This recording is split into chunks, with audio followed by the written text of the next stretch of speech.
Boa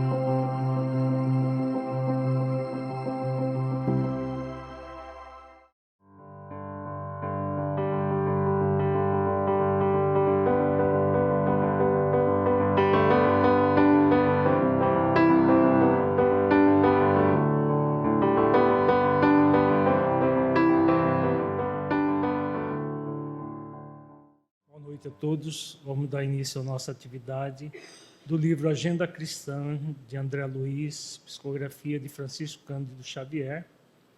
Lucrará fazendo assim. Reconforte o desesperado. Você não escapará às tentações do desânimo nos círculos de luta. Levante o caído. Você ignora onde seus pés tropeçarão. Estenda a mão ao que necessita de apoio.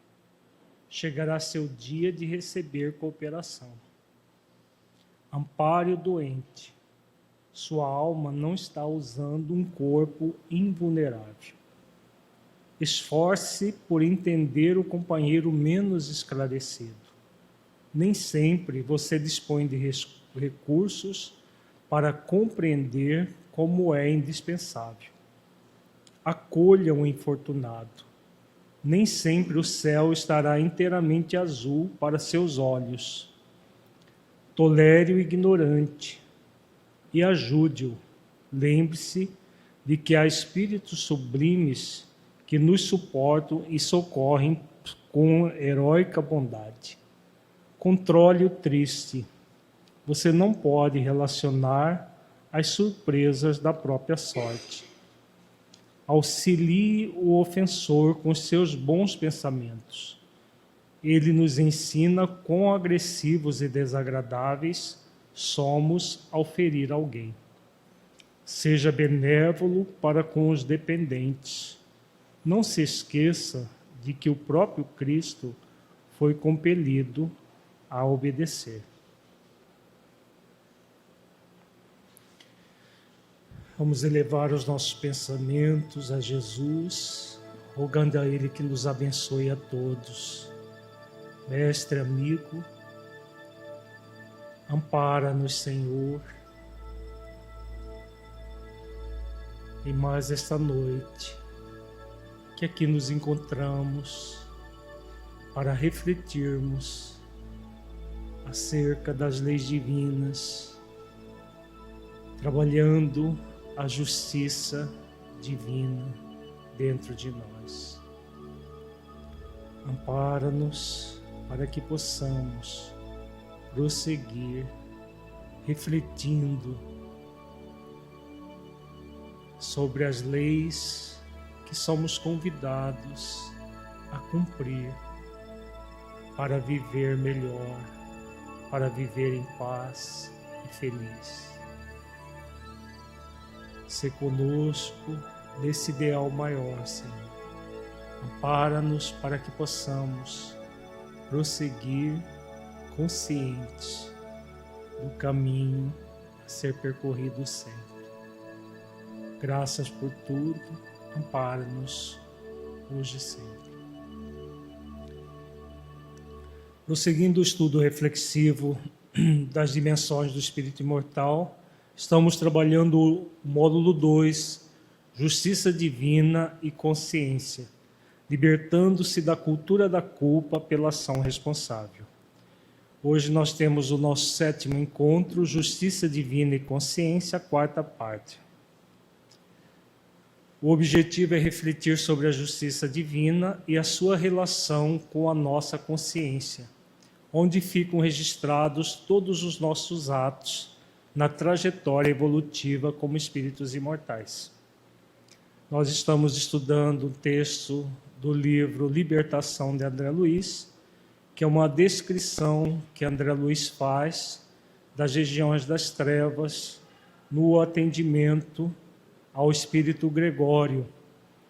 Então, eles estão, neste capítulo que estudaremos, estão num anfiteatro, onde está havendo o julgamento coletivo de espíritos que cometeram crimes perante as leis divinas, enquanto estavam no corpo.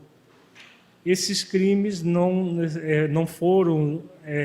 sofreram sanções enquanto eles estavam no corpo.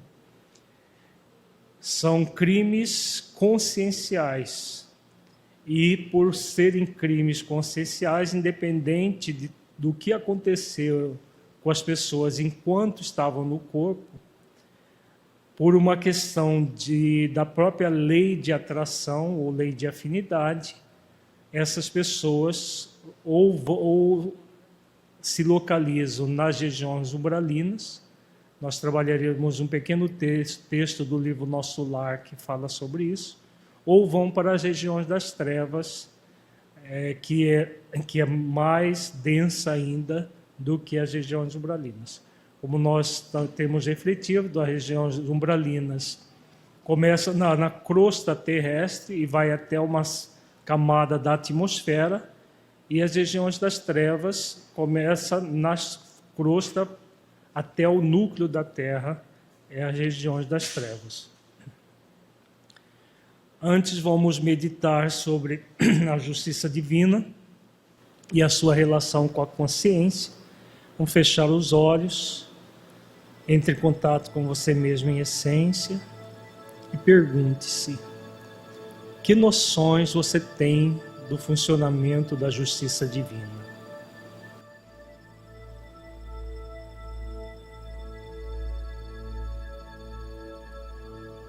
O que você sabe a respeito do funcionamento da consciência? Deixe os seus pensamentos e sentimentos fluírem, evitando qualquer mascaramento no processo de auto-engano. Seja verdadeiro ou verdadeira com você, analisando-se com autenticidade.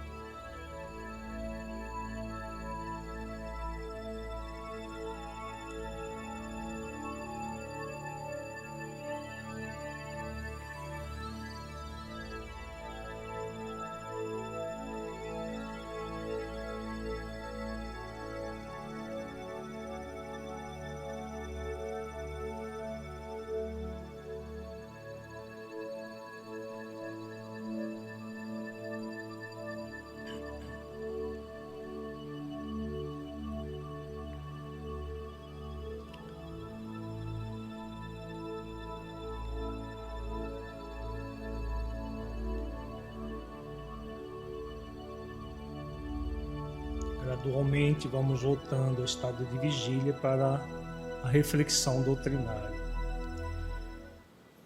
Então, como dizíamos, nós estamos estudando os textos do livro Libertação. Nós continuaremos a refletir sobre os mecanismos pelos quais a justiça divina se manifesta na consciência de cada espírito, seja encarnado ou desencarnado. Analisaremos o mau uso do livre-arbítrio, no qual o espírito, movido pelos desejos egóicos, faz escolhas indevidas, porém não consegue fugir do registro desses atos em sua própria consciência. Utilizaremos textos do livro Libertação de André Luiz, capítulos 4 e 5, Numa Cidade Estranha e Operações Seletivas, a editora FEB, e No Nosso Lar também, do capítulo 27 da editora FEB. Continuaremos a focalizar a descrição que André Luiz faz de uma excursão que ele realiza juntamente com Gúbio e Eloy a uma cidade localizada nas dimensões inferiores do planeta. Neste capítulo, André Luiz narra os julgamentos que acontecem nas regiões das trevas por parte de espíritos que se arvoram de juízes de criminosos perante a lei divina, para os punir e escravizar. Esses juízes são tão criminosos quanto os outros. A diferença é que são mais inteligentes e capazes de lidar com o magnetismo e a hipnose do que os outros. Então, o que acontece? Como nós vimos nas descrições que André Luiz faz, e nós estudamos na terça-feira passada, São espíritos que, sem nenhum contato com a lei de misericórdia, se colocando como justiceiros, na verdade, eles se colocam nessa posição para escravizar e vampirizar os próprios espíritos desencarnados nessas situações. Nós vimos a pergunta que André Luiz faz a Gúbio, por que Deus permite isso? Nós vimos isso na semana passada. Deus permite o mal porque nós ainda ignoramos os grandes benefícios, nós enquanto humanidade, ignoramos os grandes benefícios que o bem gera. E ele faz uma comparação. Da mesma forma que Deus permite que uma nação se lance em guerra contra outra nação, ele permite que esses espíritos, transitoriamente, se coloquem como justiceiros, porque aqueles que passam pelos processos de hipnose e de maus tratos, cometeram muitas injustiças enquanto estavam no corpo físico. E aí eles estão recebendo de volta aquilo que fizeram. Se fossem pessoas justas, jamais estariam sofrendo essas consequências. Da mesma forma que uma pessoa que passa pelas agruras de uma guerra, como nós estamos vendo na Síria, Iraque e outros países, não passam por isso de uma forma que elas são injustiçadas, são inocentes, estão sofrendo inocentemente. Não há pessoas inocentes na Terra. O único ser inocente que padeceu entre nós foi Jesus. Todos os demais devem alguma coisa para a vida. Então é com esse olhar que nós devemos ver tudo isso, como algo transitório que está acontecendo com esses espíritos, mas que é fruto das próprias ações deles, conforme nós veremos. A questão é que qualquer benfeitor estaria sempre em sintonia com a lei de misericórdia para diminuir o máximo possível o sofrimento dos espíritos. A gente vê isso no livro Memórias de um Suicida. O suicida, quando ele é resgatado para as chamadas colônias espirituais para tratamento, há uma ordem expressa de Maria de Nazaré, que é a mentora que coordena todos os atendimentos aos suicidas do planeta Terra, que tudo que for possível fazer para minorar o sofrimento dos suicidas é feito. Até os chamados vales do suicida, onde eles são colocados, é para que eles não sofram a ação de vampirização de outros espíritos, que seria muito pior. Parece muito doloroso tudo aquilo, mas, na verdade, são espíritos que voluntariamente se colocaram nessa condição. E aí, com base na lei de misericórdia, tudo o que é possível diminuir de sofrimento é feito. Aqui é o contrário. Esses espíritos, tudo o que eles podem fazer para ampliar o sofrimento do outro espírito, eles fazem, porque são tão criminosos quanto os que estão sendo julgados. Então vamos começar com um relato de André Luiz. Exasperado, o julgador bradou colérico: perdão, quando desculpaste sinceramente os companheiros da estrada? Onde está o juiz reto que possa exercer impune a misericórdia? E incidindo toda a força magnética que lhe era peculiar através das mãos, sobre uma pobre mulher que o fixava estarrecida, ordenou-lhe com voz soturna. Nós vimos que toda aquela encenação, toda a forma de atuar deles é uma forma para amedrontar, para gerar medo nas pessoas, de modo que elas se submetam com mais facilidade às técnicas de hipnose que eles usam. Então, é uma técnica hipnótica, essa fala contundente, é uma fala para gerar, como está sendo mostrado aqui, o medo, né, das pessoas. Venha, venha.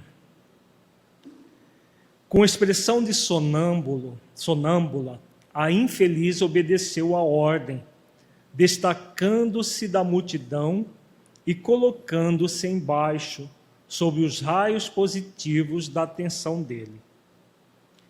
Confesse, confesse, determinou o desapiedado julgador, conhecendo a organização frágil e passiva a que se dirigia.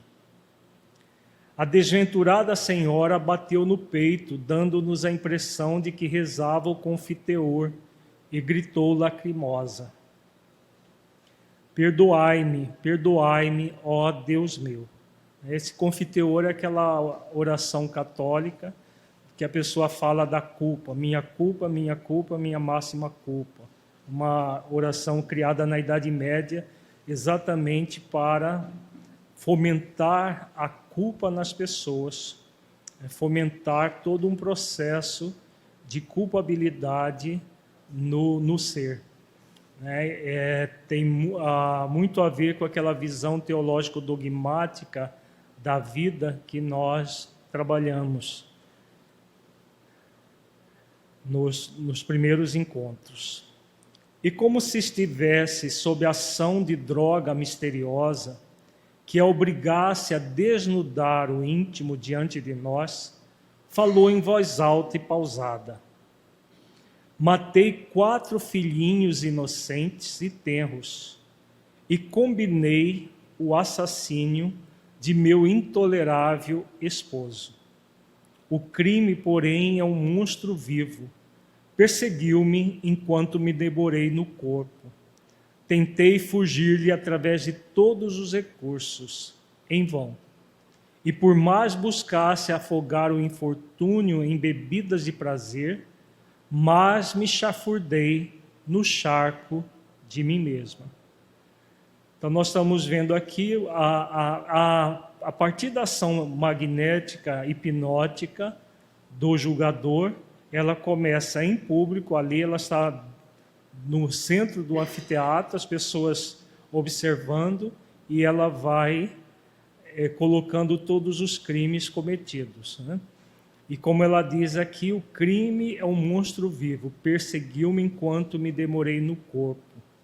Tentou fugir através do prazer, mas não conseguiu. Por que isso acontece, gente?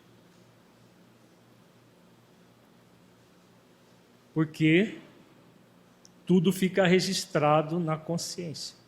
Não temos como fugir da nossa consciência. Qualquer coisa que nós fazemos fica registrado na consciência até que nós resgatemos aquele equívoco, aquele erro. De repente, parecendo sofrer a interferência de lembranças menos dignas, clamou: quero vinho, vinho, prazer. Em vigorosa demonstração de poder, afirmou triunfante o magistrado. Como libertar semelhante fera humana ao preço de rogativas e lágrimas? Em seguida, fixando sobre ela as irradiações que lhe emanavam do temível olhar, asseverou peremptório: a sentença foi lavrada por si mesma, não passa de uma loba, de uma loba. À medida que repetia a afirmação, qual se procurasse persuadi-la a sentir-se na condição do irracional mencionado, notei que a mulher profundamente influenciável modificava a expressão fisionômica, entortou-se-lhe a boca, a cerviz curvou-se espontânea para a frente, os olhos alteraram-se dentro das órbitas, simiesca expressão revestiu-lhe o rosto, via-se patente naquela exibição de poder o efeito do hipnotismo sobre o corpo perispirítico. Em voz baixa, procurei recolher o ensinamento de Gúbio, que me esclareceu num cicio. O remorso é uma bênção sem dúvida por levar-nos à corrigenda, mas também é uma brecha através da qual o credor se insinua, cobrando o pagamento. A dureza coagula-nos a sensibilidade durante certo tempo, todavia sempre chega um minuto em que o remorso nos descerra a vida mental aos choques de retorno das nossas próprias emissões. Então vejamos o que está acontecendo. Esse aqui é o fenômeno já chamado licantropia. O perispírito, nós sabemos que esse corpo fluídico do espírito, ele é muito plástico, ele é moldável.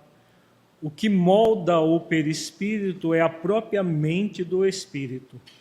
No caso aqui, nós temos o julgador lavrou a sentença colocando que a mulher, pelo fato de ter matado os 4 filhos e o esposo, não era um ser humano, era uma loba. Então, ele imprimiu a ordem hipnótica, é uma loba. O que aconteceu? Ela própria foi tomando a forma da loba, que é o fenômeno chamado de licantropia, em que os espíritos tomam a forma de lobos ou de lobas.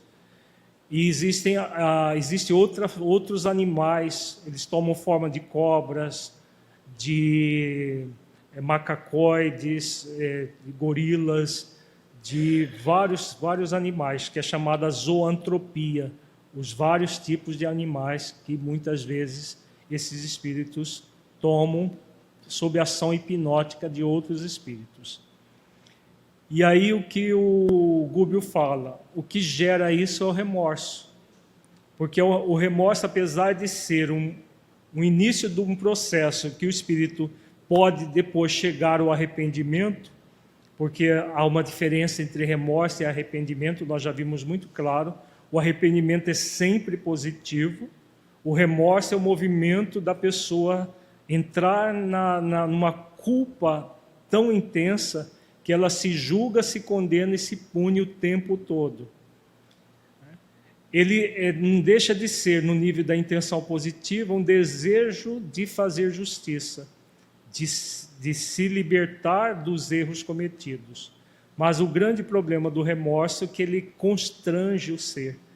Ele faz com que a pessoa, nesse mecanismo autopunitivo, ela abra brechas, como diz aqui o Gúbio, para as influências hipnóticas, seja depois de desencarnado, seja durante a encarnação. Todo movimento de culpa, de remorso, é uma porta de entrada para os processos obsessivos, quer nós estejamos no corpo ou fora do corpo. Aqui é um processo obsessivo fora do corpo, de desencarnado para desencarnado. Mas isso também acontece de desencarnado para encarnado. Então, como diz o Gúbio, a dureza coagula-nos a sensibilidade durante certo tempo. Mas vai chegar um minuto que o remorso nos descerra a vida mental aos choques de retorno, no sentido de fazer com que o espírito queira se libertar, passando pelas consequências daquilo que ele fez. E aí ele entra no ciclo do arrependimento, da expiação e da reparação. Mas isso pode levar muito tempo para que ele saia do remorso e venha para o arrependimento transformador. Tem pergunta? Por favor. Pode ser na questão do espírito que toma a forma do diabo, pode ser auto-hipnose, ele mesmo se auto-hipnotizando, ou pode ser um outro espírito mais inteligente, mais capaz, que hipnotiza. Pode ser tanto uma situação quanto a outra. Mas, em alguns casos, eles tomam essa forma para melhor amedrontar as pessoas. E acentuando de modo singular a voz quase imperceptível, acrescentou: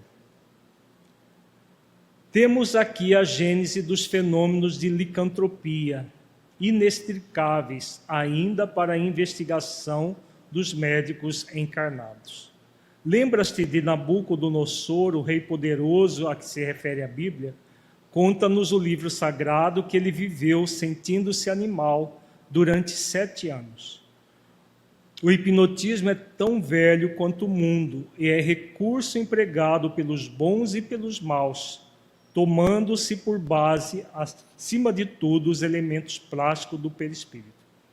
A grande questão não é a hipnose, porque a hipnose também pode ser utilizada, muito bem utilizada, para o bem.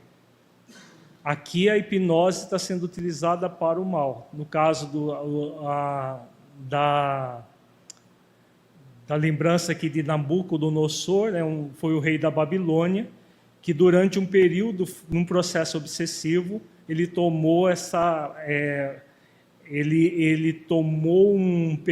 durante um período a vida como se ele fosse um cachorro, um lobo.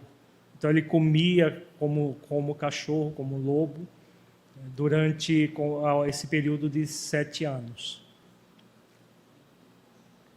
É um fenômeno muito comum na dimensão espiritual. Notando, porém, que a mulher infeliz prosseguia guardando estranhos caracteres no semblante, perguntei: esta irmã infortunada permanecerá doravante em tal aviltamento da forma? Então a pergunta era, Luiz, muito lógica, né? Ela vai ficar para sempre como loba? Ela não passaria por essa humilhação se não a merecesse. Além disso, se adaptou às energias positivas do juiz cruel, em cujas mãos veio a cair. Pode também esforçar-se intimamente, renovar a vida mental para o bem supremo e afeiçoar-se à influenciação de benfeitores que nunca escasseiam na senda redentora.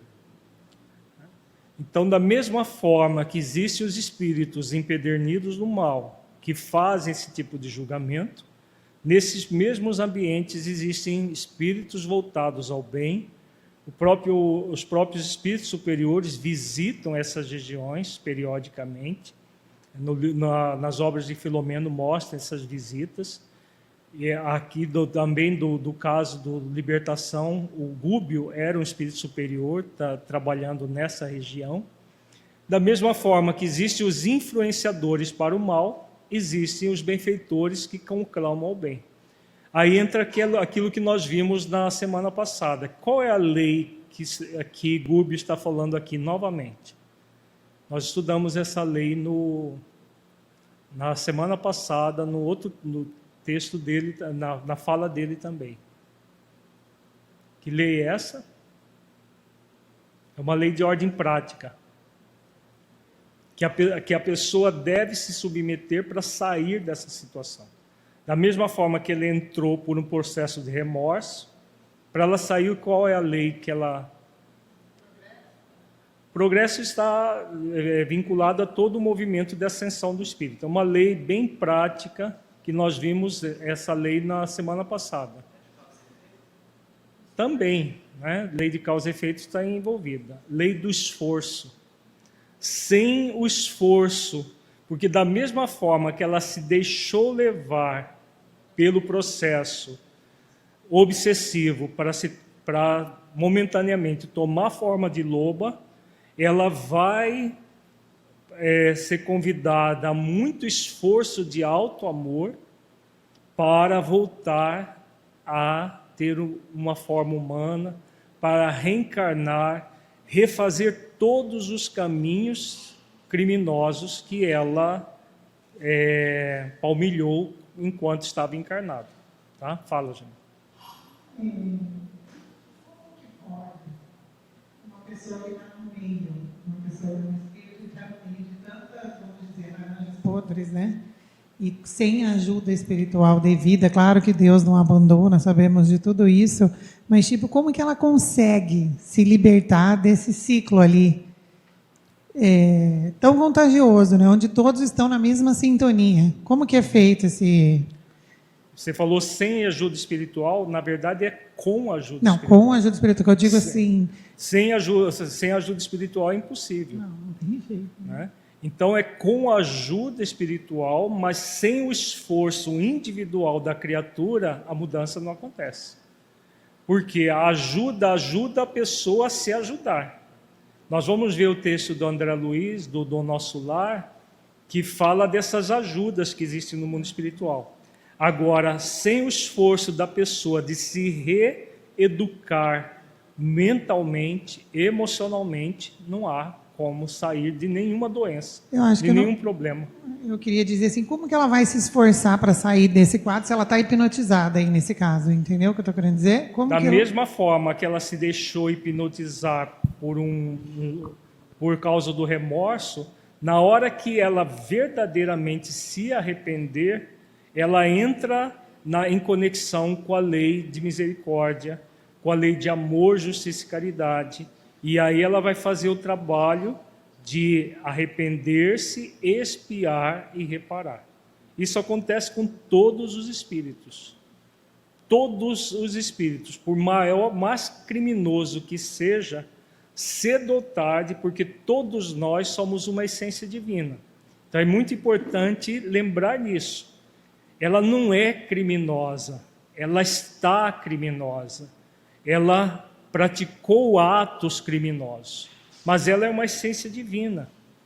Ela é um ser que foi criado por Deus para a felicidade, para a pureza espiritual.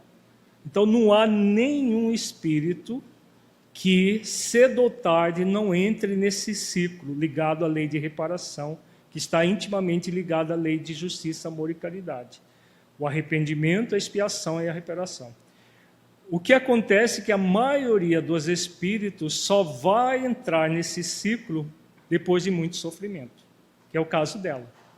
Depois de fazer muito sofrer, aí sofrer as consequências dos atos, e durante aí o período de décadas, séculos, milênios, vai depender de cada espírito, mas cedo ou tarde ela vai entrar no ciclo da lei de reparação. Arrepender-se, substituir o remorso pelo arrependimento, rogando a reparação. Fala, Jéssica. Espera o microfone.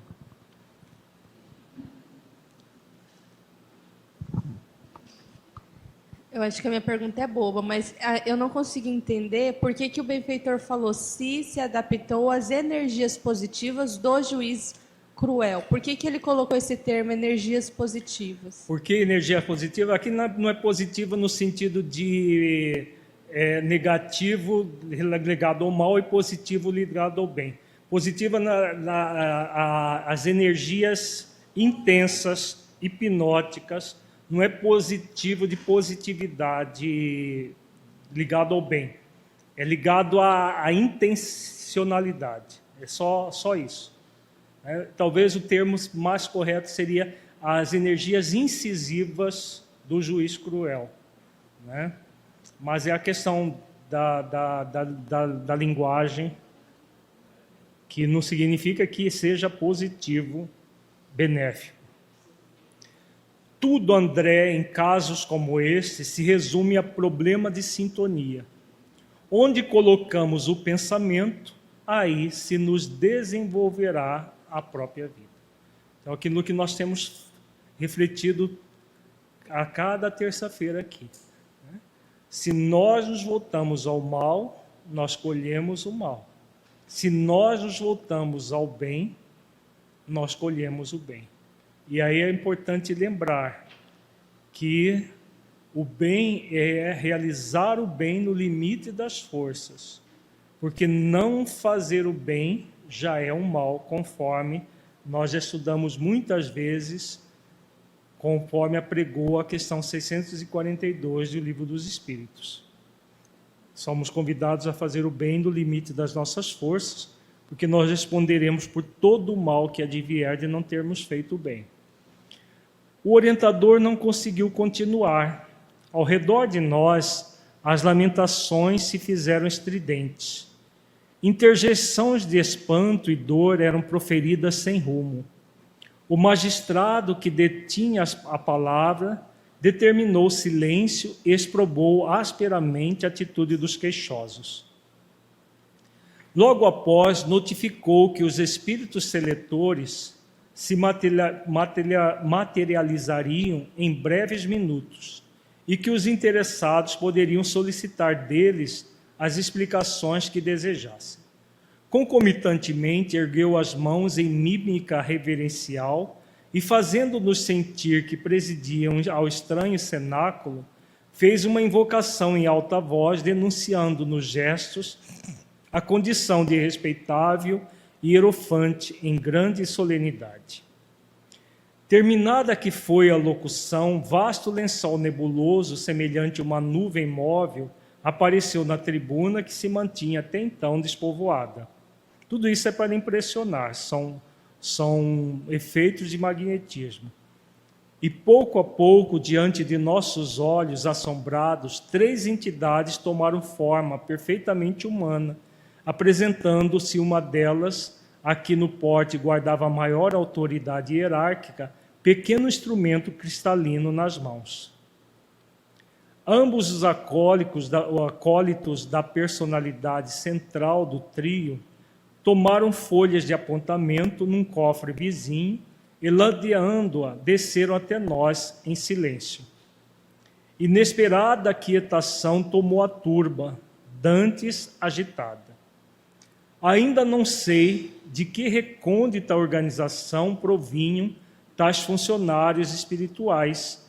No entanto, reparei que o chefe da expedição tríplice mostrava infinita melancolia na tela fisionômica. Alçou ele um instrumento cristalino à frente do primeiro grupo, formado de 14 homens e mulheres de vários tipos. Efetuou observações que não pude acompanhar e disse algo aos companheiros que se dispuseram à notação imediata. Antes, porém, que se retirasse, 2 membros do conjunto avançaram implorando socorro. Justiça, justiça, suplicou o primeiro. Estou punido sem culpa. Fui homem de pensamento e de letras entre as criaturas encarnadas. Por que deverei suportar a companhia dos avarentos? Vamos prestar atenção agora nas queixas dos espíritos. Então, aqui eles estão... Como que eles funcionam o processo? Eles selecionam os espíritos pelo tipo de crime praticado. Então, os avarentos, eles formaram esse grupo de 14 pessoas, entre homens e mulheres. Estavam na categoria dos avarentos. Por que eles fazem isso? Eles fazem isso para facilitar esse processo de julgamento, porque são, pelo que André Luiz descreve, são centenas de espíritos sendo julgados ao mesmo tempo. E aí esse aqui vem e reclama que ele não foi avarento. Vamos ver as explicações do juiz. Por mais que seja isenta de nenhuma misericórdia, é como disse o Gúbio no texto que nós estudamos semana passada. Há uma contundente verdade na fala do Espírito. Porque se não houvesse a justificativa, não existisse um motivo, esses espíritos não estariam ali. Por uma questão energética, eles nem estariam ali. Fitando o seletor angustiadamente, reclamou: se escolheis com equidade, livrai-me do labirinto em que me vejo. Não terminara e o segundo interferiu ajuntando: magistrado venerável, por quem sois? Não pertenço à classe dos sovinas, e mantara-me a seres sórdidos e desprezíveis. Minha vida transcorreu entre livros, não entre moedas. A ciência fascinou-me, os estudos. Era o meu tema predileto. Pode assim o intelectual equiparar-se ao usurário? Chamais debalde, porque desagradável vibração de egoísmo cristalizante vos caracteriza a todos. Que fizestes o tesouro cultural recebido? Vosso tom vibratório demonstra avareza sarcástica. O homem que ajunta letras e livros, teorias e valores científicos, sem distribuí-los a benefício dos outros, é irmão infortunado daquele que amontoa moedas e apólices, títulos e objetos preciosos, sem ajudar a ninguém. O mesmo prato lhe serve na balança da vida. Então vejamos, né, a fala sem nenhuma misericórdia, mas muito focada no real. O que estava acontecendo com esses dois? Eles eram realmente pessoas de letras, muito mais ligadas à ciência, ao estudo e tudo mais. Só que era um estudo que ficaram apenas com eles. Então, eles sonegaram o conhecimento para a coletividade. E como sonegaram o conhecimento para a coletividade, num processo egoísta, egocêntrico, eles estavam sendo colocados no grupo dos sovinas, dos usurários. Porque a energia é a mesma. Então, eles captam a energia que vem do espírito por esses aparelhos, e em cima dessas energias é que eles vão determinar a punição para aquele grupo de espíritos. Por amor de Deus, suplicou um dos circunstantes comovedoramente: esta casa é de justiça em nome do governo do mundo, afiançou o explicador sem alterar-se. E impassível, embora visivelmente amargurado, pôs-se em marcha. Auscultava uma formação de 8 pessoas. Todavia, enquanto se comunicava com os assessores acerca das observações recolhidas, um cavalheiro de faces macilentas salientou-se e exclamou, estadeando enorme fúria. Vamos prestar atenção nesse caso aqui, que é um caso muito interessante. Que ocorre neste recinto misterioso? Estou aqui entre caluniadores confessos, quando desempenhei o papel de homem honrado. Criei numerosa família, nunca traí as obrigações sociais. Fui correto e digno, e não obstante aposentado desde cedo, cumpri todos os deveres que o mundo me assinalou. Então, se nós observarmos apenas esse parágrafo, esse homem está sendo injustiçado. Ele praticou todas as obrigações sociais, todos os deveres perante o mundo, criou família numerosa e tudo mais. Vamos ver o que aconteceu com ele.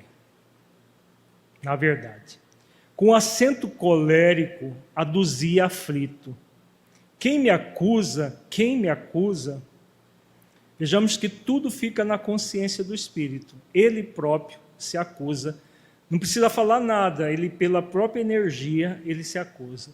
O selecionador elucidou sereno: a condenação transparece de vós mesmos. Caluniastes o vosso próprio corpo, inventando para ele impedimentos e enfermidades que só existiam em vossa imaginação, interessada na fuga do trabalho benéfico e salvador. Debitaste aos órgãos robustos deficiências e moléstias deploráveis, tão somente no propósito de conquistardes repouso prematuro, conseguistes quanto pretendis. Então, o que ele fez? Ele criou doenças só para forjar uma aposentadoria por invalidez muito cedo. Conseguiu a aposentadoria, mas também um estágio nas regiões das trevas. Tem muita gente que nos dias de hoje agem assim.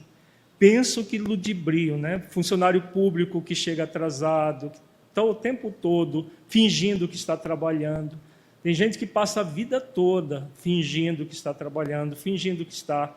Né? Políticos que se elegem dizendo que vão atender a necessidade das pessoas e, ao contrário, né? Além de não atender a necessidade, aquilo que eles prometeram, ainda surrupiam recursos da coletividade.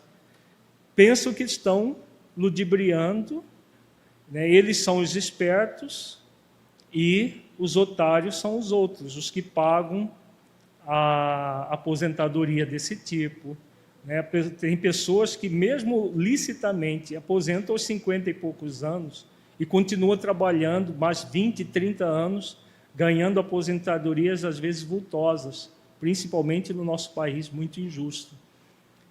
São pessoas que pensam que estão ludibriando, que estão muito bem do ponto de vista material, mas que estão, na verdade, criando processos muito graves para elas próprias na dimensão espiritual.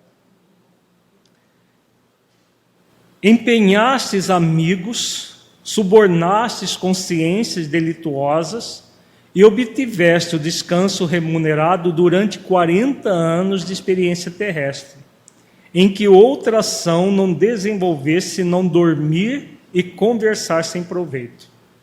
Agora é razoável que o vosso círculo vital se identifique ao de quantos se mergulharam no panto da calúnia criminosa.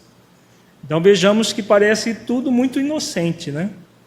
Mas só parece, porque 40 anos usufruindo de recursos da sociedade, né, que falta, né, porque o que vai para a Previdência hoje está praticamente tornando inviável o país, e a pessoa acha que ela tem todo o direito, que tem o direito de fazer isso. As pessoas acham que tem direito de aposentar com 50 e poucos anos e ficar 30, 40 anos vivendo da sociedade.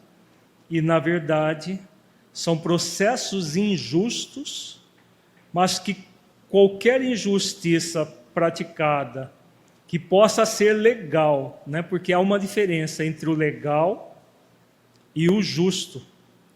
Justo é aquilo que está em conformidade com as leis divinas. Às vezes é legal do ponto de vista humano. É legal no Brasil, hoje em dia, da forma como está, as pessoas aposentarem com saúde perfeita, com tudo perfeito, aos 50 e poucos anos. É legal. Se for funcionário público, acontece muito isso. Um salário total, integral, como se tivesse com todas as regalias. Agora, juízes cometem crimes e se aposentam. Né? A punição deles é se aposentar. No Brasil funciona assim. Né? Quantos juízes corruptos, criminosos, estão aposentados e aposentam com 40, com 50 anos e ficam ali sugando recursos da sociedade.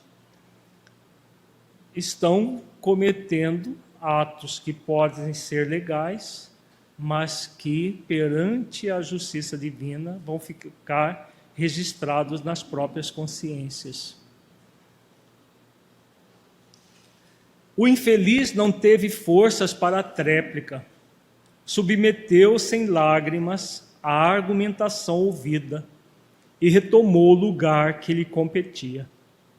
Alcançando o terceiro grupo, constituído de mulheres diversas, mal havia aplicado o singular instrumento ao campo vibratório que lhes dizia respeito, foi o mensageiro abordado por uma senhora, pavorosamente desfigurada, que lhe lançou em rosto atrozes queixas. Por que tamanha humilhação? Inquiriu em pranto copioso. Fui dona de uma casa que me encheu de trabalho. Voltei para cá rodeada de especiais considerações, naturalmente devidas ao meu estado social, e arrebanho-me entre mulheres sem pudor. Que autoridades são estas que impõem a mim, dama de nobre procedência, o convívio de meretrizes?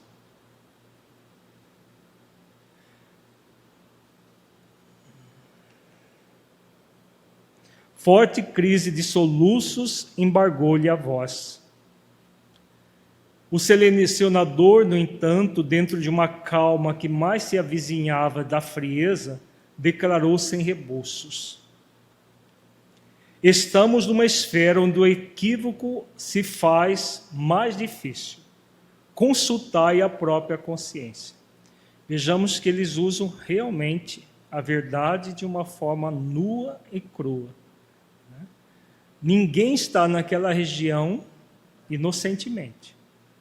E ninguém foi selecionado num grupo ou no outro sem um motivo. Teria sido realmente a padroeira de um lar respeitável, como julgais?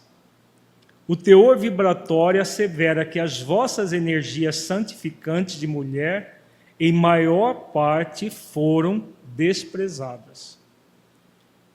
Então, por que ela estava aí junto com mulheres que fizeram do sexo um instrumento de sedução, de vida e tudo mais? O que estava acontecendo com essa senhora?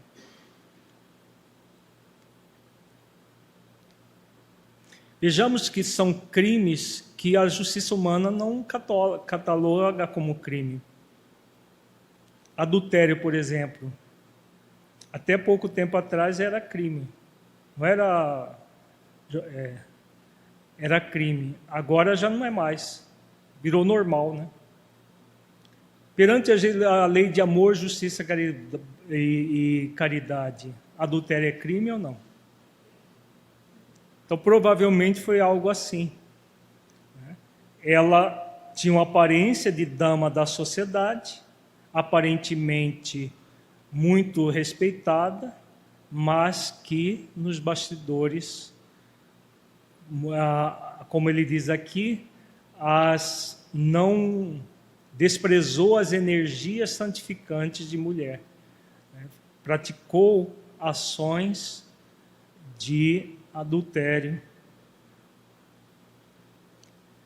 Vossos arquivos mentais se reportam desgramentos emotivos em cuja extinção gastareis longo tempo. Ao que parece, o altar doméstico não foi bem o vosso lugar. Então era uma pureza de faz de conta, uma máscara que ela usava. A senhora gritou, gesticulou, protestou, mas os selecionadores prosseguiram na tarefa que se impunha. Ao nosso lado, aplicou o instrumento em que se salientavam pequeninos espelhos e falou para os auxiliares, definindo-nos a posição. Entidades neutras. Fixou-nos com penetrante fulguração de olhar, como se nos surpreendesse, mudo, as intenções mais profundas, e passou adiante. Instado por mim, Gúbio esclareceu: não fomos acusados, ser-nos-á possível engajamento no serviço desejado, que era da libertação do Gregório. Que aparelho vem a ser esse? Indagou Eloy, antecipando minha curiosidade. O orientador não se fez jogado e elucidou. Trata-se de um captador de ondas mentais. A seleção individual exigiria longas horas. As autoridades que dominam nestas regiões preferem a apreciação em grupo, o que se faz possível pelas cores e vibrações do círculo vital que nos rodeia a cada um. Então, como ele capta as ondas mentais, dependendo da onda mental, eles agrupam as pessoas, independente do ato praticado enquanto na crosta, mas da criminalidade em relação às próprias leis. Por que nos considerou neutros? Interroguei por minha vez. O instrumento não é suscetível de marcar a posição das mentes que já se transferiram para a nossa esfera. É recurso para a identificação de perispíritos desequilibrados e não atinge a zona superior. Mas perguntei ainda, por que se fala nesta casa em nome do governo do mundo? O instrutor endereçou-me expressivo gesto e ajuntou: Então aqui nós temos por que não detectou nenhum crime André Luiz, Eloy e Góbio.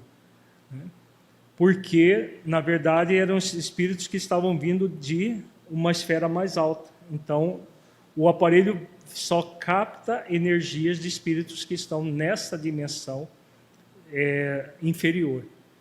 Provavelmente ele nem captaria daqueles que estão nas regiões umbralinas, ou isso só uma dedução. Mas captam as energias densas daqueles espíritos das regiões trevosas. André, não te esqueças de que nos encontramos num plano de matéria algum tanto densa e não nos círculos de gloriosa santidade. Não ouvides a palavra evolução e recorda que os maiores crimes das civilizações terrestres foram cometidas em nome da divindade. Quantas vezes no corpo físico notamos sentenças cruéis emitidas por espíritos ignorantes em nome de Deus? Então eles falavam que estavam trabalhando em nome de Deus, estavam atuando em nome de Deus, mas na verdade é uma usurpação do nome de Deus. E aqui a comparação: quantos crimes já foram cometidos na crosta em nome de Deus? A própria Inquisição católica, as chacinas foi de protestantes, tudo foi feito em nome de Deus. As cruzadas foram feitas em nome de Deus. Hoje, esses radicais islâmicos não fazem tudo isso em nome de Deus?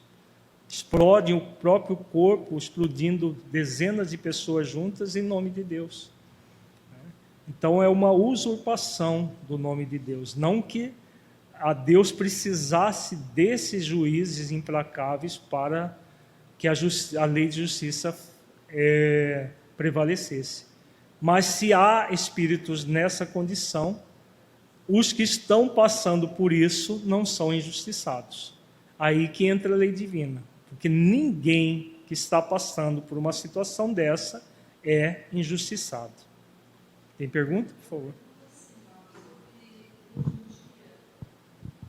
Hoje em dia, nessas igrejas evangélicas, eu estava vendo que tem os pastores vendendo vassoura para limpar a casa, né, por R$1.000.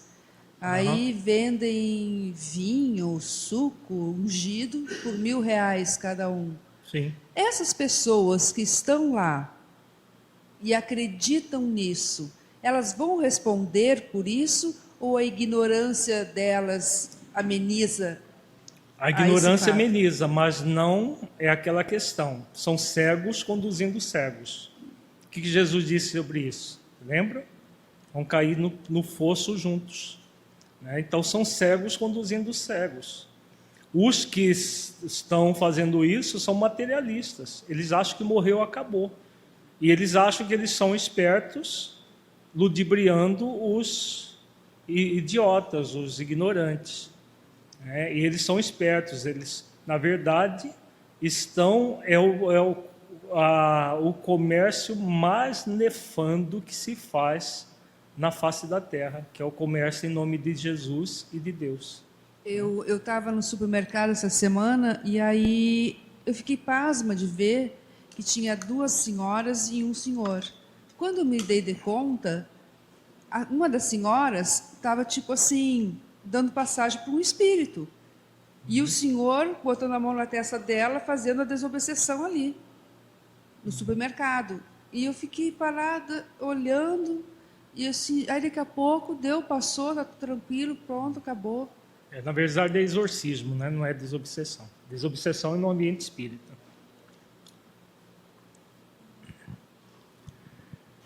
Pouco a pouco a cerimônia terminou com a mesma imponência de culto externo em que se havia iniciado. E sob a vigilância das sentinelas, tornamos ao ponto de origem, guardando inesperadas meditações e profundos pensamentos. Agora nós estudaremos um trecho do capítulo 27 do livro Nosso Lar, de André Luiz. Trata-se da descrição de atendidos nas câmaras de retificação do Ministério da Regeneração da colônia. Então, aqui, André Luiz, nesse capítulo, ele cita, ele descreve espíritos que ficam nas chamadas câmaras de retificação. Quem já leu o livro Nosso Lar, é colocado que nosso lar fica nas vizinhanças do umbral. Onde termina o umbral, começa segundo, se não me engano, a ionosfera, que é a última camada da atmosfera. Aí começa as colônias intermediárias, porque existem colônias dentro do próprio umbral. Nosso lar fica já no final do umbral, início das colônias superiores. Mas as câmaras de retificação, elas ficam no subsolo da colônia, dentro da questão energética das. E aí essas câmaras de regeneração, apesar de ser da colônia, é na plena região umbralina. Porque esses espíritos que ficam atendidos nas câmaras de retificação, eles têm uma energia muito materializada e eles não conseguiriam viver bem no Ministério do Auxílio. Por exemplo, o André Luiz, ele foi socorrido e levado para um hospital no Ministério do Auxílio, que é um outro ministério que também auxilia as pessoas que são liberadas do umbral, mas em hospitais, arborizados, tudo. Essa câmara de retificação fica no subsolo, então fica num ambiente escuro, para que esses espíritos não tenham um choque no atendimento deles. Então vamos ver a descrição dessas câmaras de retificação. Apesar de estar na colônia, o ambiente é bastante comprometido, por causa da mente das pessoas que estão ali. Nunca poderia imaginar o quadro que se desenhava agora aos meus olhos. Não era bem o hospital de sangue, nem o instituto de tratamento normal da saúde orgânica. Era uma série de câmaras vastas, ligadas entre si e repletas de verdadeiros despojos humanos. Então aqui André Luiz faz a comparação com o hospital que ele foi atendido. Ele ficou durante uma boa temporada no hospital do Ministério de Auxílio. Aqui não era um hospital, era simplesmente câmaras onde espíritos ficavam em camas e em verdadeiros pavilhões de atendimento. Por causa da condição desses espíritos, não tinham como ser diferente. Singular vozerio pairava no ar. Gemidos, soluços, frases dolorosas pronunciadas a esmo. Rostos escaveirados, mãos esqueléticas, faces monstruosas, deixavam transparecer terrível miséria espiritual. Seguimos através de numerosas filas de camas bem cuidadas, sentindo a desagradável exalação ambiente, oriunda, como vinha a saber mais tarde, das emanações mentais dos que ali se congregavam, com as dolorosas impressões da morte física e muitas vezes sob o império de baixos pensamentos. Então vejamos que é o mesmo odor que nós vimos da descrição do livro Ação e Reação dos atendidos naquele posto de socorro nas regiões umbralinas, que o Silas fala das emanações mentais.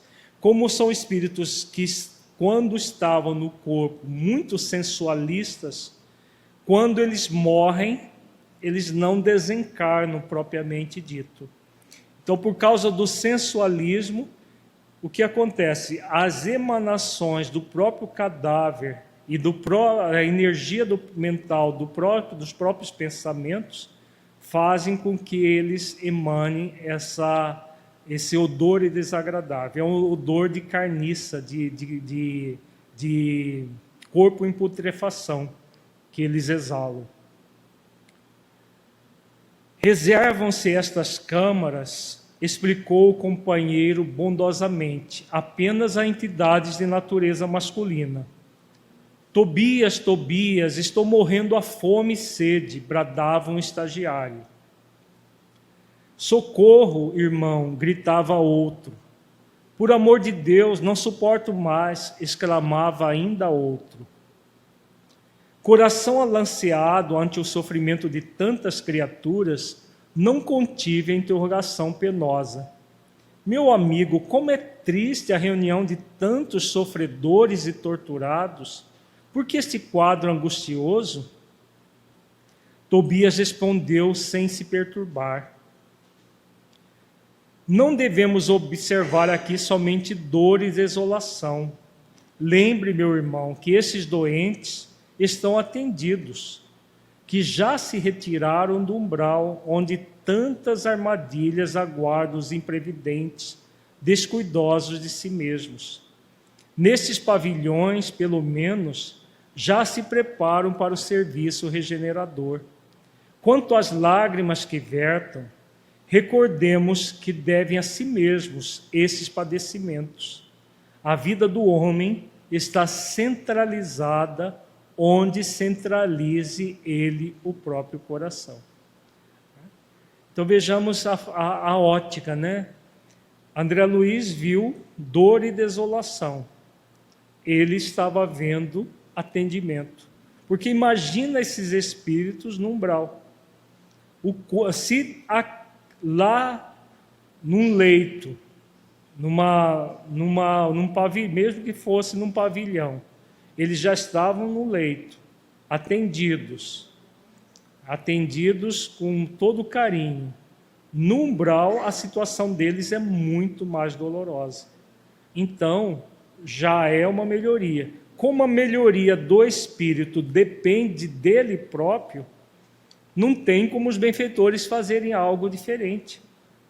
Como que eles vão melhorar para o próprio espírito, se tudo aquilo vem da mente deles? Então não tem como ser diferente. Enquanto não houver a renovação mental, eles não têm como sair dali, porque eles estão ali protegidos deles mesmos. Porque na região umbralina, eles estariam muito piores. E depois de uma pausa em que parecia surdo a tantos clamores, acentuou. Dá a impressão de que o mentor ali ele está indiferente ao sofrimento. Na verdade, eles estão fazendo o que é possível ser feito. Da mesma forma que os suicidas são levados para os chamados vales dos suicidas, ficam morando em cavernas, eles estão fazendo aquilo que é possível fazer até que esgote os fluidos vitais do suicida e eles são levados para aqueles hospitais que o livro Memória do Suicida descreve. Então, por que esses espíritos estavam assim? Vejamos o termo que Tobias usa. São contrabandistas na vida eterna. Vamos ver o que significa contrabandistas na vida eterna. Como assim? Atalhei interessado. O interlocutor sorriu e respondeu em voz firme. Acreditavam que as mercadorias propriamente terrestres teriam o mesmo valor nos planos do espírito. Supunham que o prazer criminoso, o poder do dinheiro, a revolta contra a lei e a imposição dos caprichos atravessariam as fronteiras do túmulo e vigorariam aqui também, oferecendo-lhes ensejo a disparates novos. Foram negociantes imprevidentes, esqueceram de cambiar as posses materiais em créditos espirituais. Não aprenderam as mais simples operações de câmbio no mundo. Quando iam a Londres, trocavam contos de réis por libras esterlinas. Entretanto, nem com a certeza matemática da morte carnal se animaram a adquirir os valores de espiritualidade. Agora, que fazer? Temos os milionários das sensações físicas transformados em mendigos da alma. Então, quem é que estava sofrendo? espíritos que, nesse caso aqui, eram espíritos que acreditavam na vida espiritual, mas que achavam que o dinheiro comprava até lugar no céu. Nós não vimos aquele caso daquela senhora que era escravocrata e que deixou paga as missas, acreditando que por ter deixado paga as missas, ela seria recebida no céu com os anjos e tudo mais, e que foi resgatada das regiões umbralinas depois de quase 60 anos. São casos assim, de pessoas que são espiritualistas, mas aquele espiritualista superficial, que acha que na dimensão espiritual é tudo meio mágico e que se compra as coisas, como acontece na dimensão física. E o que fizeram? Somente cultuaram o poder, o dinheiro.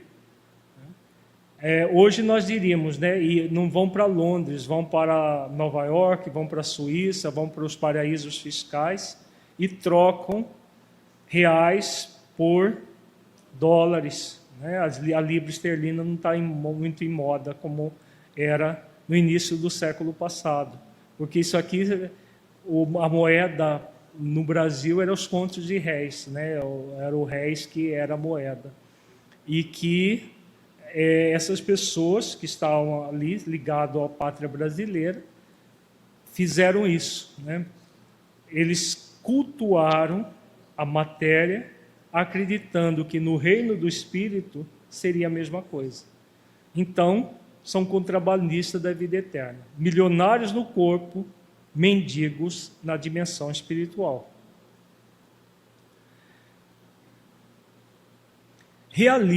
Realíssimo, Tobias não podia ser mais lógico.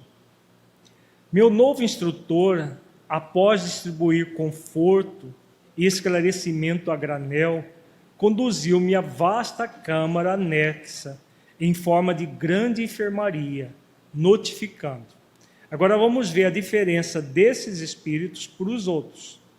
Os outros estavam ali, reclamões e tal, porque, apesar de criminosos perante a justiça divina, tinham uma noção de espiritualidade e de alguma forma tiveram atenuantes. Agora vamos ver outro tipo de espíritos. Vejamos alguns dos infelizes semimortos. Vejamos o que são esses infelizes semimortos. Narcisa, a servidora, acompanhava-nos solícita. Abriu-se a porta e quase cambaleei ante a surpresa angustiosa. 32 homens de semblante patibular permaneciam inertes em leitos muito baixos, evidenciando apenas leves movimentos de respiração. Fazendo gesto significativo com o indicador, Tobias esclareceu: estes sofredores padecem um sono mais pesado que outros de nossos irmãos ignorantes. Chamamos de crentes negativos. Ao invés de aceitarem o Senhor, eram vassalos intransigentes do egoísmo. Ao invés de crerem na vida, no movimento, no trabalho, admitiam somente o nada, a imobilidade e a vitória do crime. Converteram a experiência humana em constante preparação para um grande sono, e como não tinham qualquer ideia do bem a serviço da coletividade, não há outro recurso senão dormirem longos anos em pesadelos sinistros. Então vejamos, quem já leu Os Mensageiros, quando fala daquela colônia que existe nas regiões umbralinas, que tem a Ismália, tem um capítulo intitulado Os que Dormem. Era um pavilhão enorme, muito maior que esse, tinha cerca de 2.000 espíritos dormindo nessa situação. O que acontece? Por que eles são chamados de mortos, de semimortos, espíritos semimortos? Porque eles acreditavam que não existia nada na vida espiritual. Ou então aqueles que acreditam que vão ficar dormindo eternamente, são de religiões evangélicas que vão ficar dormindo até a ressurreição, mas que não eram pessoas humanas, não eram pessoas humanizadas que realizaram bem, tinham conhecimento só de fachada. Mas nesse caso aqui eram aqueles que cultuaram o nada, nihilistas. Então o que acontece? Além do nihilismo, eles praticaram o egoísmo, ao invés de crerem na vida, no movimento, no trabalho, admitiam somente o nada, a imobilidade e a vitória do crime.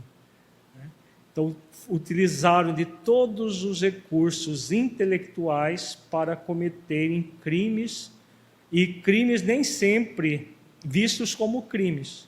Por exemplo, a questão que foi colocada agora há pouco sobre essas igrejas. Essas pessoas, para a sociedade, não estão cometendo crime algum. Porque se existem pessoas que compram o sal do Mar Morto,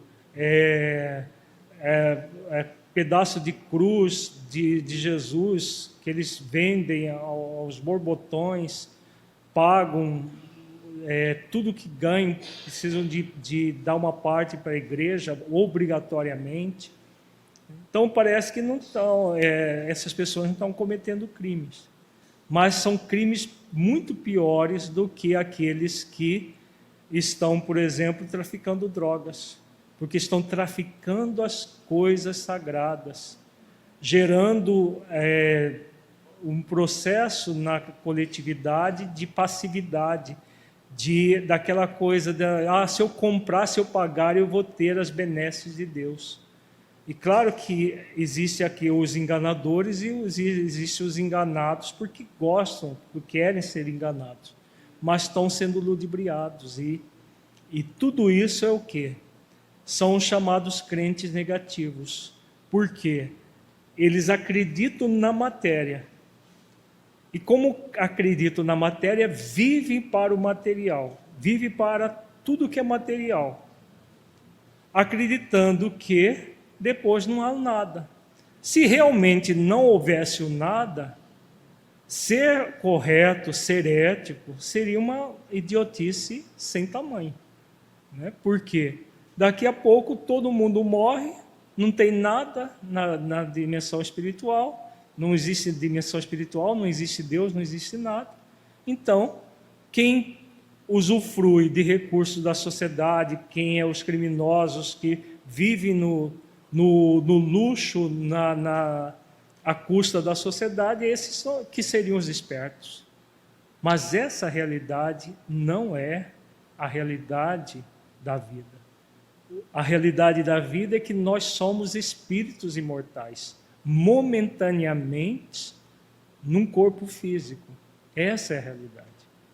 E a realidade é que tudo que nós fazemos fica registrado na nossa consciência. Então esses espíritos, eles ficam em pesadelos terríveis, revivendo tudo que praticaram. Tudo que praticaram contra si mesmos e contra o próximo, revivendo em pesadelos durante anos, pode chegar a décadas, até séculos. Tem casos assim, que eles ficam revivendo isso, dormindo, mas não é um sono normal, é um pesadelo. Imagina um pesadelo, daqueles mais terríveis, que você acorda e diz, opa, ainda bem que era um pesadelo. Mas o espírito vivendo isso 24 horas por dia, 7 dias por semana, anos a fio. É exatamente isso que eles vivenciam nessa situação. Eles são resgatados, como que eles são resgatados? Na hora que eles demonstram minimamente uma propensão ao auxílio, eles são resgatados, porque os benfeitores espirituais estão sempre, a lei de misericórdia não cessa. Como Jesus diz, Deus manda o sol e a chuva para bons e maus, justos e injustos. Então, quando minimamente eles oferecem condições de serem auxiliados, são resgatados. Como os suicidas, eles começam a desmaiar, e aí eles vão lá e resgatam. Eles saem em padiolas, em macas, que são resgatados assim, sem consciência nenhuma do que eles estão fazendo. Não consegui externar meu espanto. Muito cuidadoso, Tobias começou a aplicar passes de fortalecimento sobre meus olhos atônitos. Fim da operação dos 2 primeiros, começaram ambos a expelir negra substância pela boca, espécie de vômito escuro e viscoso, com terríveis emanações cadavéricas. Imaginemos, se aqueles outros, que acreditavam na vida espiritual, mas que cometeram crimes perante as leis divinas, eles já emanavam um cheiro de cadáver. Imagina esses daqui, que cometeram os mesmos crimes, mas que não acreditavam em nada. Então eles ficam presos à memória do próprio cadáver, como se eles fossem o próprio cadáver. E aí eles ficam vomitando essas emanações cadavéricas. São substâncias criadas pela própria energia mental deles, fluidos tóxicos. São fluidos venenosos que segregam, explicou Tobias, muito calmo. Narcisa fazia o possível por atender prontamente a tarefa de limpeza, mas debalde. Grande número deles deixava escapar a mesma substância negra e fétida. Foi então que instintivamente me agarrei aos petrechos de higiene e lancei-me ao trabalho com ardor. A servidora parecia contente com o auxílio humilde do novo irmão, ao passo que Tobias me dispensava olhares satisfeitos e agradecidos. O serviço continuou por todo o dia, custando-me abençoado suor, e nenhum amigo do mundo poderia avaliar a alegria sublime do médico que recomeça a educação de si mesmo na enfermagem rudimentar. Aqui, apenas para título de reflexão, né? André Luiz, que era médico na Terra, ele, quando foi pedir a serviço para o ministro Genésio, o ministro do Ministério da Regeneração, no fundo, ele gostaria de trabalhar como médico. E o ministro Genésio falou que não teria condições, porque ele tinha acabado de sair de um hospital, que ele não tinha a mínima noção de como funcionava o perispírito. E o médico, na dimensão espiritual, precisa ter noções profundas de tudo isso. Então, no fundo, ele gostaria de um trabalho como médico. E aí ele foi aconselhado a visitar as câmaras de retificação, para ver se ele aceitava algum serviço. E quando ele viu esses espíritos expelindo essa substância venenosa, ele, sem perguntar nada para ninguém, ele se colocou, vendo que a Narcisa, a única servidora que estava ali, ele se colocou para limpar o vômito dos espíritos. Porque, na verdade, esse aí, como ele fala, é enfermagem rudimentar, né? São atendentes de enfermagem, não precisa nem ter curso superior para fazer esse serviço de limpeza, de higiene dos pacientes. Então, ele é um médico orgulhoso, né, do passado, como ele diz aqui, com alegria sublime, que recomeçava a educação de si mesmo. Fala, Giovanni. Na sequência, ele ficou como escritor. Né? Oi? Na sequência, ele ficou como escritor. Se na sequência ele redator, ficou né? como escritor, na verdade ele fez vários estágios, e aí ele relata os estágios na chamada coleção André Luiz, né? A vida no mundo espiritual. O Nosso Lar foi o primeiro deles, e foi uma sequência de livros, mas que na verdade são relatos de estágios que ele fez de atendimento, que depois ele foi progredindo, né? Foi progredindo espiritualmente e deixou esse trabalho da enfermagem rudimentar. Provavelmente hoje, se ele ainda não reencarnou, ele deve trabalhar como médico, depois de ter conhecimento de tudo, do funcionamento da realidade espiritual. Alguma pergunta, gente? Mais?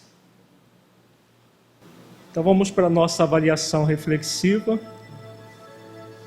Feche os olhos, entre em contato com você mesmo em essência, buscando sentir o conteúdo estudado nesse encontro.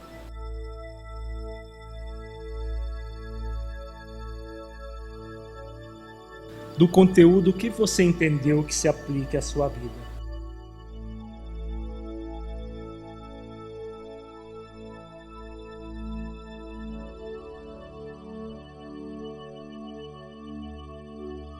O conteúdo estudado mudou a forma como você compreende a justiça divina e a presença de Deus em sua vida? Em caso positivo, que mudança foi essa?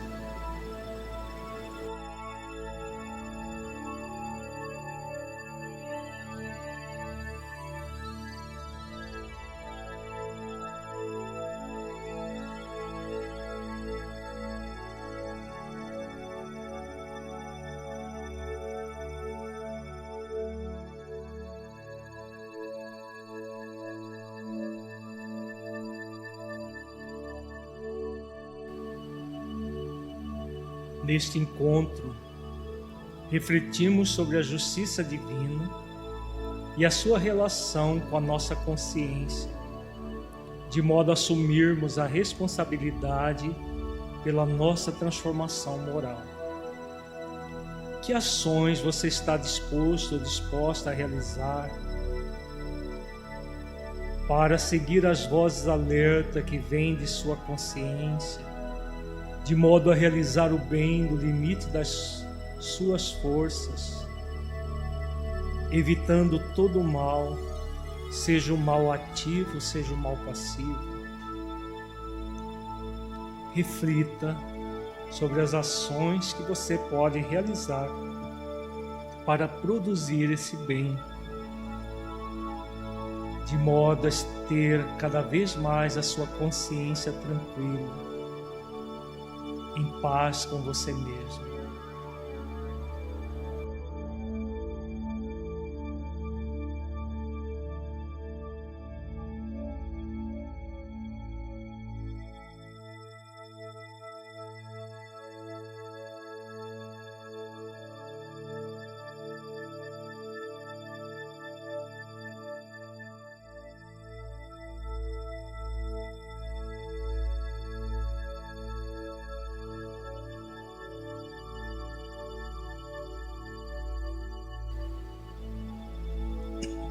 Senhor Jesus, Mestre amigo, agradecemos, Senhor, pelas bênçãos de refletirmos acerca dessas lições tão significativas para todos nós.